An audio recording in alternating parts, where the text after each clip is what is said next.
పెట్టుకొని మా అన్న ప్రసాద్ మంచు సమాధికి దండం పెట్టుకొని కొంచెంసేపు కూర్చొని మనసులో ఉండేది మనసులో వాళ్ళని ప్రార్థించుకొని ఇవన్నీ ఎందుకు జరుగుతున్నాయో తెలియట్లేదు. ఆ సాయిబాబా మీద ఒట్టుగా జరగకూడదు.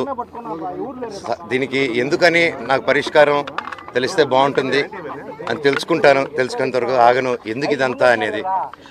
అండ్ జస్ట్ ఒక స్టూడెంట్స్ కోసం అండ్ ఇక్కడున్న లోకల్ ప్రజల కోసం ఈ ప్రైవేట్ హాస్టల్స్ మీద జరిగే అన్యాయాలు వీటిని నేను క్వశ్చన్ చేశాను, మెసేజ్ చేశాను. దానికి ఈరోజు నన్ను హైదరాబాద్ ఇంట్లో రానియకుండా ప్రయత్నించడం నా పిల్లలు ఉండగా, అలాగే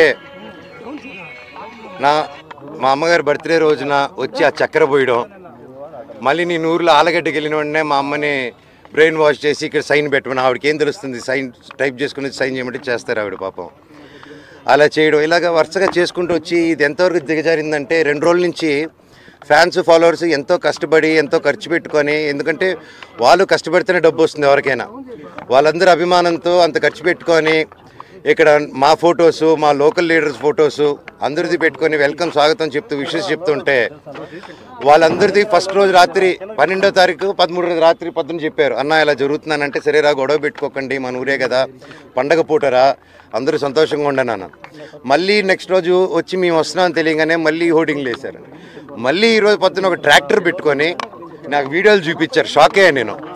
ఒక ట్రస్ట్ ట్రాక్టర్ వెళ్తుంది, దాంట్లో 40 మంది వాళ్ళు ఏడాది ఢిల్లీ నుంచో ఏడాది నుంచో తీసుకొచ్చినారు, ఒక్కొక్కడు ఉన్నారు అలాగా. కాకపోతే చూడంగానే భలే బరిగితున్నారు. ఎందుకు ఢిల్లీ నుంచి అంత బాడీలు వేసుకొచ్చారో నన్ను చూడంగానే ఎందుకు అలా పారిపోయారో అర్థం కాలేదు. కాకపోతే నేను ఏ గొడవకు రాలేదు. ఆ రోడ్ల మీద చూస్తే మీరు పోలీసు లాఠీల్ని రౌడీలు పట్టుకొని తిరుగుతున్నారు. కోర్టు ఆర్డర్ వచ్చింది బౌన్సర్స్ ఉండకూడదని చెప్పి. క్యాంపస్ సెక్యూరిటీ ఉంటే ఓకే, క్యాంపస్లో ఆర్మీ ఆఫీసర్స్ ఉన్నారు, గొప్ప గొప్ప సెక్యూరిటీ సిబ్బంది ఉంది, వాళ్ళందరికీ రెస్పెక్ట్ నాది. కాకపోతే వీళ్ళెవరో బయట నుంచి రౌడీలు తీసుకొచ్చేసి కేవలం నేను సిఐ గారి మాట, ఎస్ఐ గారి మాట, డిఎస్పీ గారి మాట, పోలీస్ సిబ్బంది మాట వినే నేను ఈరోజు వెనక తిరిగి వెళ్తున్నాను మర్యాదతో. అంతేగాని ఆ బౌన్సర్స్ని రౌడీల్ని రమ్మనని నేను ఒక్కడి చాలు వాళ్ళందరికీ, అర్థమైందా అండి? సో నాకు ఏ గొడవకు రావట్లేదు, ఏ దీనికి రావట్లేదు. నేను నెక్స్ట్ స్టెప్ కారు ఎక్కి పోలీస్ స్టేషన్కి వెళ్తున్నానండి. నాకు రాలేదండి, నాకు I didn't receive it yet. నేను ఈరోజు వస్తే నాకు జిరాక్స్ కాపీ ఇచ్చారు ఎస్ఐ గారు, ఆయన చూపిస్తున్నారా అది నాకు ఇవ్వండి సార్ అంటే తీసుకొని బయలుదేరాను నేను. అది నేను చెప్తానండి, స్టేషన్లో చేసిన తర్వాత మీకు కాపీ ఇస్తాను.